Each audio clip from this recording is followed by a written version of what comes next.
FX Planet Hex, I'm Andrew Hawnt. On this episode I'm going to talk about the movie Fear Street Part 1 1994.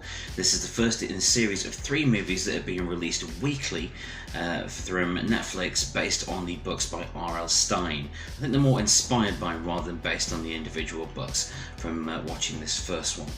And I had to come and talk about this film because it really took me by surprise. I was expecting something of a Stranger Things vibe with some 90s gear in there to keep the nostalgia hounds like me happy, but I thought it was going to be ultimately predictable. But I'll talk about what happened with that in a little while. So if you're not familiar with Fear Street, I'd imagine you've at least heard of the Goosebumps books, the kids-themed horror novels by RL Stine. He wrote a bunch of them, so many books. But yeah, Fear Street came out after those and was darker and a bit more suitable to older, not so much kids, but into the teens. They're basically horror movies in book form, and they were really good. I really enjoyed them. I read a lot of those as well as the point horror books. Didn't really like Goosebumps at the time. I think Goosebumps was more a US thing. I don't know, possibly. I was more a point horror guy, but loved R.L. Stine stuff in those. And Fear Street was great. It was really a nice change of pace. They were more it was scarier. There was more violence. There was more plot to them, and I really enjoyed those. So Netflix announced that they were making these 3 movies. There's one based on 1994, one on 1978, and one on 1666. Each of them is apparently intertwined, and I'm interested to see how they are intertwined.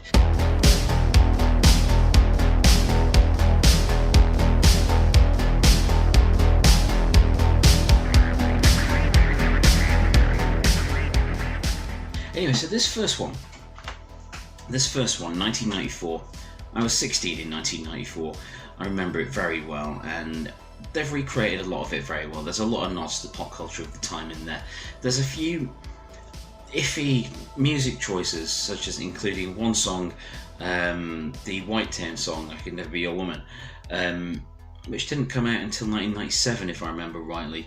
But leaving stuff like that aside, I don't want to get too picky with it. It was an excellent film, a really fun watch, and genuinely a horror movie.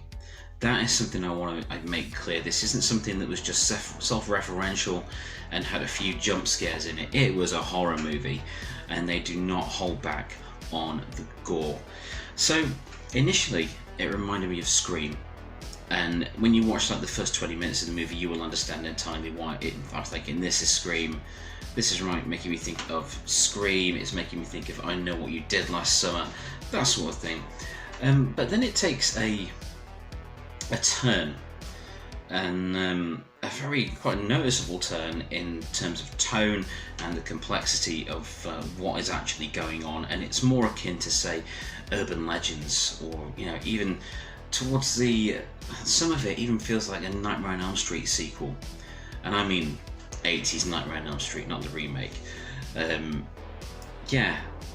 It has a cast of characters that you genuinely care about, and that is something that I think has been a greater focus since the success of Stranger Things, where it was more character driven, and giving younger characters a chance to shine, which is fantastic in this. You really do end up rooting for these guys, and you would hang out with them. That's my criteria for cool young characters. Would you have hung out with them at the same age? And are you bothered whether or not they live or die? Both answers to this, yes, you are.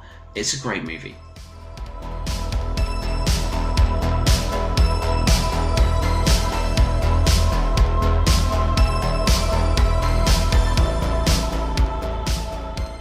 The major factor in it being of such high quality is the cast for me. It's a young cast. They are fantastic. Across the board, they are uniformly fantastic.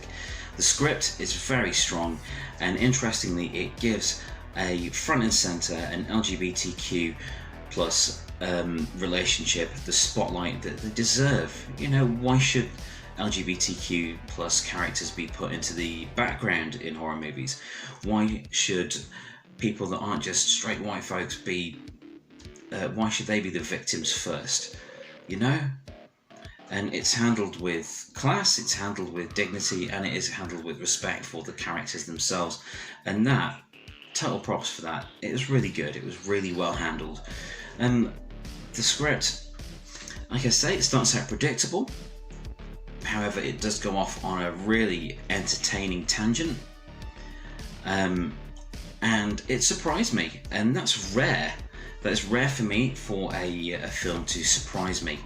I've seen so many horror movies. I thought with this I could predict everything that was going to happen in it, and I really couldn't. It was great. The solution to all of the awful stuff going on to these teenagers is a really inventive solution, and I'm not going to spoil it, of course. It's very inventive.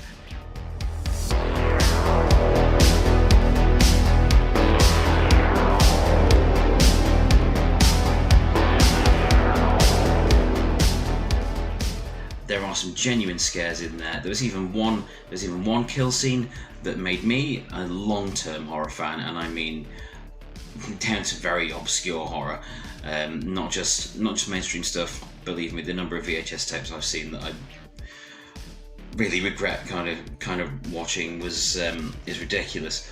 But yeah, one of the kills in particular towards the end, if you've seen the movie, I think you know the one I mean, really made me wince. I was like, oh, that's not, blah, blah, blah. But yeah, if you're a horror fan, watch it. If you liked anything like Scream, Disturbing Behaviour, The Faculty, you know, I Know What You Did Last Summer, anything of that era, the whole what followed Scream, this is great fun. It's well written, well directed, well acted, it's beautifully put together. What more could you want? Plus, they're coming out every Friday night. So this came out on a Friday night. The next one's coming out on the 9th, I believe. It's coming out on the 9th. I've lost track of where we are in the week. And then the third one on the next Friday. That is genius, putting them out in episodic format. You know, it's a big movie event. There's 3 movies, one a week for 3 weeks, and I think that's really going to add up to something special. I also think that they are completely interlinked, as there are some links in this first one to what is to follow. But it'll be interesting to see how they do that as the following 2 films take place in the past. Well, further in the past anyway. But yeah, Fear Street, give it a chance. I think you'll be pleasantly surprised, or even shocked. Thanks for watching.